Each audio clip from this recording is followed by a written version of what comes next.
It's here! It's here! The snow is here. It's snowing. It's snowing. Like, it's snowing. Okay, how does snow form? Just give me a second.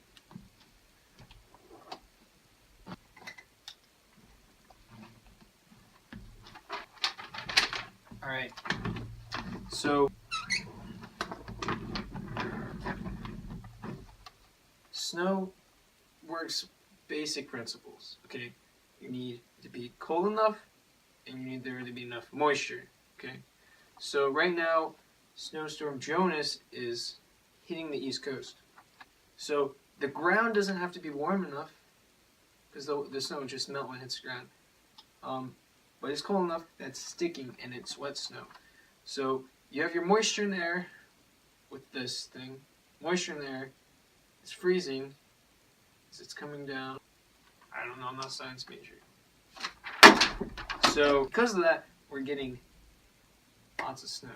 And died with less than an inch of snow on the highway to DC.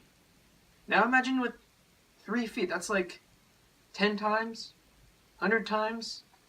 I don't think it's 100 times. It's a big number. Let's just go back to the snow montage.